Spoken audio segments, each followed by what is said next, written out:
Olá, bem-vindos a mais uma exploração profunda.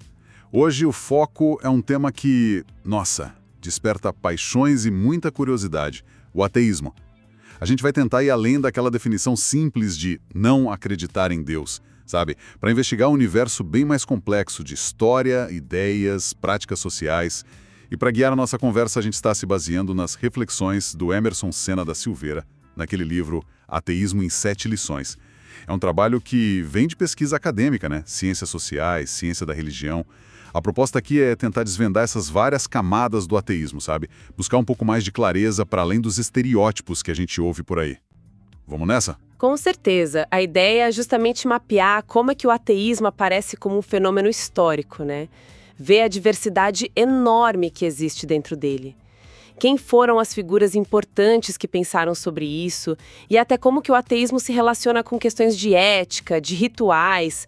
É uma busca para entender melhor, né? Sem julgar ou defender. Ótimo, então vamos começar a desembrulhar isso. A primeira lição parece ser o ponto de partida mesmo. Olhar o ateísmo não como um vazio, né? Mas como um fenômeno histórico, social, tão complexo quanto qualquer religião. Digno de estudo? Perfeito, é um ponto de partida essencial. O ateísmo não é uma invenção de ontem, né? Embora a palavra em si e o que ela signifique tenha mudado muito ao longo do tempo. E tem uma ironia histórica bem interessante nisso. Os primeiros cristãos lá em Roma, olha só, eles foram chamados de ateus. Ateus? Como assim? Por quê? Porque eles recusavam a participar dos rituais cívicos do Império Romano, aqueles rituais que envolviam venerar o imperador, os deuses romanos. Então, para a elite romana da época, não seguir os seus deuses era ser ateu. Isso já mostra como essa definição sempre esteve ligada a quem tem o poder de dizer o que é a norma religiosa, né? Que interessante essa virada. Quer dizer, ser ateu era não seguir os deuses dominantes da época. E antes disso, tem raízes mais antigas ainda? Tem sim. A gente pode voltar lá na filosofia grega antiga. Pensadores como, por exemplo, o Epicuro, Demócrito, eles focaram em explicações mais naturalistas para o universo. A ideia de que tudo era feito de átomos e vazio. Eles não necessariamente negavam que os deuses existissem, mas colocavam eles num plano tão distante, tão indiferente aos assuntos humanos, que na prática eles se tornavam irrelevantes para a vida cotidiana, para a ética. O mundo funcionava por leis materiais, sabe? Não por intervenção divina. Entendi. Essa abordagem de deixar os deuses meio de lado, né? Focando no mundo material. Seria uma forma, talvez, de ateísmo prático lá atrás? E como que essa linha de pensamento sobreviveu na Idade Média? Olha, sobreviveu, mas de uma forma mais subterrânea, digamos. A Idade Média, a Renascença, foram períodos dominados pelo teísmo cristão, claro, mas mesmo aí existiam correntes de pensamento crítico, de ceticismo, questionamentos, muitas vezes de forma mais velada ou só em círculos bem restritos. Foi só com o Iluminismo, lá no século XVIII, e o fortalecimento do materialismo filosófico que o ateísmo moderno começou a ganhar mais corpo, a se articular de forma mais aberta, como uma visão de mundo mais coesa, né? Baseada na razão, na ciência. Figuras como Diderot, D'Holbach foram muito importantes nesse processo. E aí, o século XIX, XX, viram essa corrente se expandir e se diversificar muito. Mas ainda fica uma dúvida para muita gente, uma questão meio conceitual. Como é que algo definido por uma negação, o A, na frente de teísmo, né, pode ser estudado como um sistema de crença? Não parece meio contraditório? É uma ótima pergunta. Toca num ponto central mesmo. A gente chama isso de sistema de crença negativo. Não é só uma ausência passiva de crença, tipo não acreditar em fadas, por exemplo. É uma afirmação ativa sobre como a realidade funciona. A afirmação de que não existem deuses, não existe um plano sobrenatural. E essa afirmação se baseia em premissas, né? Geralmente materialistas, naturalistas, e ela tem consequências para a visão de mundo, para a ética, para a política. Então, é uma postura com conteúdo próprio, sim. Para analisar isso, a gente usa as ferramentas da história, da sociologia, da antropologia, A gente investiga como essa crença na não crença se manifesta na sociedade, na cultura, quais são os argumentos, as comunidades, os textos. A gente evita usar termos como sagrado porque eles são muito carregados, né? Podem mais confundir do que ajudar quando a gente está analisando um sistema que, por definição, rejeita o transcendente. O foco é entender o fenômeno nos termos dele. Entendido. Então, não é um bloco de coisa só. E essa diversidade toda nos leva direto para uma das perguntas mais feitas, que é a base da segunda lição, né? Se não tem um Deus, uma religião para dizer o que é certo ou errado, de onde vem a moralidade para quem é ateu? O ateísmo acaba levando ao niilismo moral, à falta de valores. Essa questão é crucial e muitas vezes vem carregada de preconceito, né? A segunda lição combate justamente essa ideia de um ateísmo todo igual e entra de cabeça na questão da moralidade. A resposta curta é: não, ateísmo não significa ausência de moral. Existem sistemas éticos seculares muito robustos. Um argumento bem forte vem de um primatólogo, o Franz de Waal. Ele passou décadas estudando o comportamento de primatas, outros animais sociais, e encontrou evidências muito convincentes de empatia, cooperação, senso de justiça, reconciliação. Quer dizer, então, que a base da nossa moralidade pode ser mais antiga que a própria religião organizada. Que ela pode ter raízes na nossa biologia, na nossa evolução como seres sociais. Exatamente. As pesquisas do De Waal e de outros sugerem que os tijolos da moralidade, digamos assim, fazem parte da nossa herança evolutiva como espécie social. A religião pode ter depois codificado, expandido ou direcionado esses impulsos, mas ela não os inventou do zero. Para muitos ateus, a ética vem da razão, da empatia, da experiência humana que a gente compartilha. E do objetivo de construir uma sociedade mais justa, com menos sofrimento, aqui e agora. A salvação, se a gente puder usar essa palavra metaforicamente, não é para uma vida depois da morte. É resolver problemas concretos, pobreza, ignorância, violência, desigualdade neste mundo mesmo, através da ação humana. E essa diversidade que você mencionou, ela se estende para a política também. A gente encontra ateus em diferentes posições no espectro ideológico. Com certeza. Ser ateu não define sua posição política. Existem ateus liberais, conservadores, socialistas, anarquistas, libertários, tem de tudo. O que talvez una muitos deles é a ênfase na imanência, ou seja, na realidade concreta, material, presente, como palco onde a vida humana acontece e onde os problemas têm que ser resolvidos, sem ficar apelando para entidades transcendentes. E é importante fazer umas distinções aqui, né? Ateísmo não é a mesma coisa que agnosticismo. O agnóstico é aquele que diz que não sabe ou que não é possível saber se Deus existe. Também não é sinônimo de ceticismo, que é mais uma atitude de dúvida metódica sobre como a gente chega na verdade. O humanismo secular, por outro lado, é uma filosofia de vida que enfatiza a razão, a ética, a justiça social, sem base religiosa. Muitos ateus se identificam como humanistas seculares.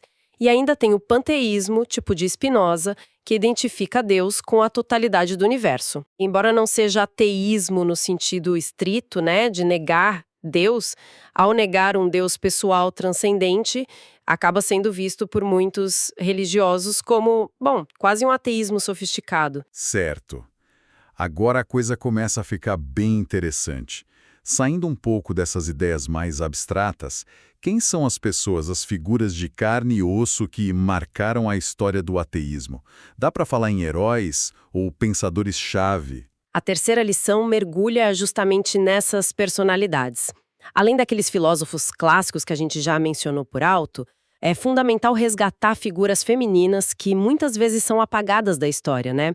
Mulheres como Ernestine Rose, uma imigrante polonesa lá nos Estados Unidos do século XIX, ou a Emma Goldman, que era anarquista, feminista. Elas foram vozes muito potentes.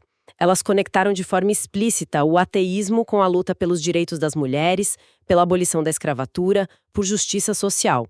Elas viam a religião organizada como um pilar de opressão especialmente contra as mulheres. Nossa, essa conexão com o feminismo é muito forte mesmo.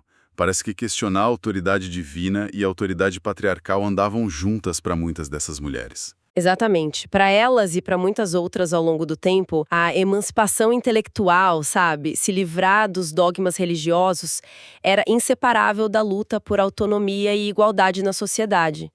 A história da Madeleine Murray O'Hair, nos Estados Unidos, que fundou a American Atheists e lutou na Suprema Corte contra a oração obrigatória nas escolas públicas, é outro exemplo dessa militância.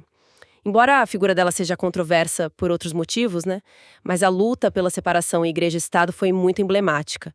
E, claro, tem as figuras científicas cujo impacto foi imenso, mesmo que o ateísmo pessoal dela seja algo ainda debatido. Charles Darwin é o maior exemplo. As ideias dele sobre evolução por seleção natural deram uma explicação naturalista para a origem e diversidade da vida, né? Isso meio que minou a necessidade de um criador divino e alimentou debates intensos com o criacionismo que, bom, duram até hoje. E aí a gente chega nos contemporâneos, os chamados novos ateus, Richard Dawkins, Sam Harris, Daniel Dennett, Christopher Hitchens, que lá no início do século XXI colocaram o ateísmo no centro do debate público de novo, com livros que venderam muito e em um estilo muitas vezes bem assertivo, de confronto mesmo. Sim, eles definitivamente não passaram despercebidos. Geraram muita polêmica, né? Tanto apoio quanto críticas bem fortes pela forma como abordaram a questão. E quanto aos pilares intelectuais? Se não existe uma Bíblia ateísta, quais seriam os textos fundamentais, as obras que formam tipo um cânone para quem quer entender essa tradição de pensamento? Não tem um livro único, claro, mas a quarta lição aponta para um conjunto de textos bem influentes, um cânone mais informal, digamos assim. A gente pode começar lá atrás, na Roma Antiga, com um poema filosófico incrível chamado De Rerum Natura, que significa Sobre a Natureza das Coisas, do Lucrécio. É uma obra impressionante que explica a filosofia atomista, epicurista, defende uma visão materialista do mundo e tenta libertar as pessoas do medo dos deuses e da morte. E tudo isso em versos de uma beleza enorme. Dando um salto gigantesco no tempo, a gente chega em filósofos modernos que são cruciais. Friedrich Nietzsche, claro, com aquela crítica radical à moral judaico-cristã, a ideia do além do homem e a famosa declaração da morte de Deus. E um pouco antes dele, Ludwig Feuerbach. No livro A Essência do Cristianismo, ele desenvolveu uma ideia que foi, assim, explosiva, a de que a teologia é, na verdade, antropologia projetada. Antropologia projetada?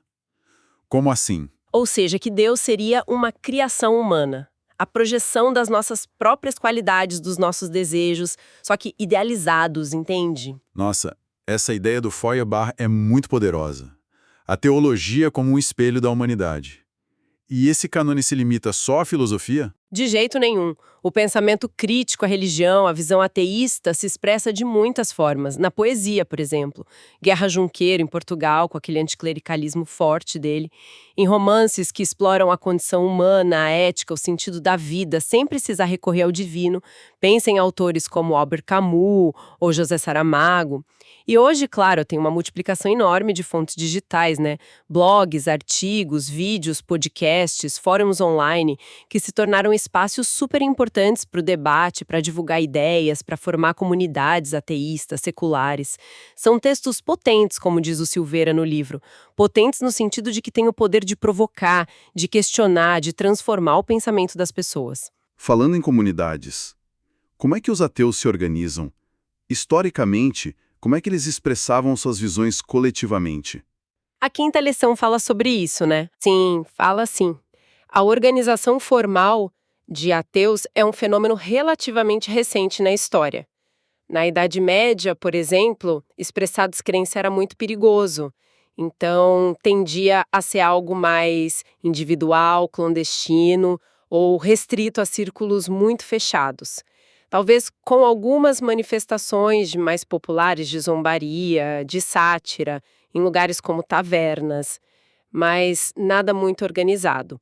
Foi só a partir do século XVIII, com o Iluminismo, lá na França, que começaram a surgir os primeiros espaços de debate mais aberto, como os salões filosóficos e as associações ligadas a pensadores livres.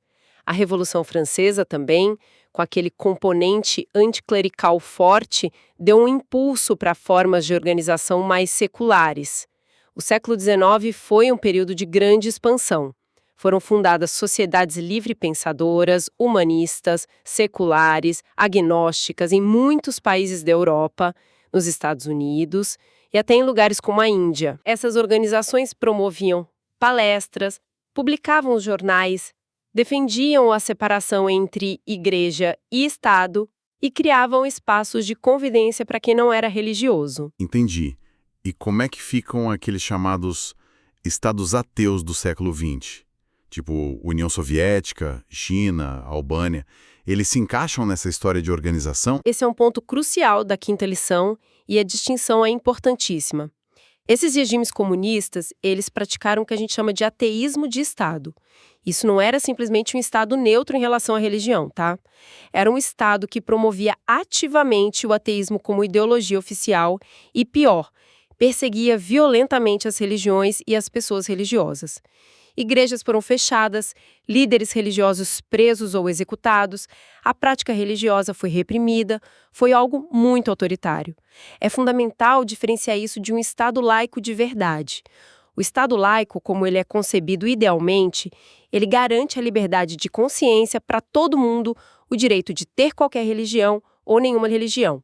E ele mantém a neutralidade do governo em assuntos religiosos, separando as instituições do Estado das instituições religiosas. Ele protege tanto a liberdade religiosa quanto a liberdade de religião, ou seja, de não ter religião. E aqui a fonte faz um alerta muito importante. O perigo do dogmatismo não é exclusivo da religião. Qualquer sistema de pensamento, incluindo o ateísmo, pode se tornar dogmático, intolerante, autoritário, se ele se fechar à crítica, ao diálogo e tentar se impor pela força. O ateísmo de Estado é um exemplo trágico disso. Ele acaba replicando a mesma intolerância que muitas vezes critica nas religiões. A defesa da liberdade de pensamento e expressão tem que valer para todos. Esse alerta contra o dogmatismo é forte mesmo. E ele nos conecta a algo que pode soar meio paradoxal, que é o tema da sexta lição: rituais. Ateus praticam rituais. Parece ir contra a ideia de rejeitar o religioso. Pode parecer, né? Mas a resposta é sim. Existem rituais seculares ou profanos, como estudou um antropólogo chamado Claude Rivière. Pensa em cerimônias cívicas, tipo uma posse presidencial ou uma formatura, grandes eventos esportivos. Todos eles têm elementos de ritual, né? Símbolos, gestos que se repetem, discursos formais, a criação de um sentimento de comunidade. O ritual é um fenômeno social, humano. Ele não é exclusivo da religião. Um exemplo mais direto ligado a comunidades ateístas é a celebração do Darwin Day, no aniversário do Charles Darwin, que é 12 de fevereiro. Grupos humanistas, céticos em vários lugares do mundo organizam eventos, palestras, jantares, como uma forma de celebrar a ciência, a razão, o legado do Darwin. É um rito que afirma valores que são compartilhados por essa comunidade. Faz sentido.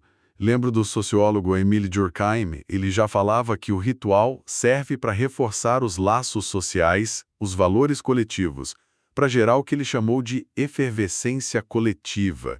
Quer dizer, a religião usaria essa força social, mas ela não seria a única capaz de fazer isso. Precisamente.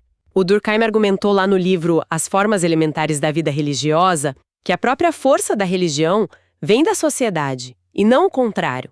Então, os rituais seculares podem cumprir funções sociais parecidas, marcar transições importantes na vida, nascimento, casamento, morte, de uma forma não religiosa, celebrar conquistas, fortalecer a identidade de um grupo, expressar valores comuns como a razão, a solidariedade humana, a busca pelo conhecimento. Chegamos então na última etapa, a sétima lição, que fala de símbolos e significados. Existe um símbolo universal para o ateísmo? Algo como, sei lá, a cruz para o cristianismo ou a estrela de Davi para o judaísmo? Olha, não existe um símbolo único que seja universalmente aceito por todos os ateus. E talvez isso seja uma consequência direta daquela diversidade interna que a gente falou, né? E também da própria natureza da definição. É mais difícil criar um símbolo que unifique todo mundo para uma não crença do que para uma crença positiva que tem uma narrativa central, uma história.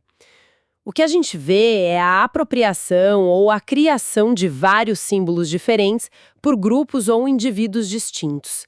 Frequentemente são símbolos ligados à ciência, à razão, o átomo estilizado, por exemplo, representando a visão materialista da realidade é bastante comum. O cérebro, simbolizando a mente humana como fonte do conhecimento e da ética, também aparece. Algumas letras, como um A maiúsculo estilizado de ateísmo, ou símbolos do humanismo secular, como aquele chamado Happy Human, o humano feliz, são outros exemplos. Mas nenhum deles tem aquela universalidade dos símbolos religiosos tradicionais. Entendi. E essa última lição também serve para amarrar algumas pontas soltas, tipo a questão da ética secular que a gente já mencionou antes. Sim. A 7ª lição funciona mesmo como uma síntese, revisitando temas importantes que a gente já tocou.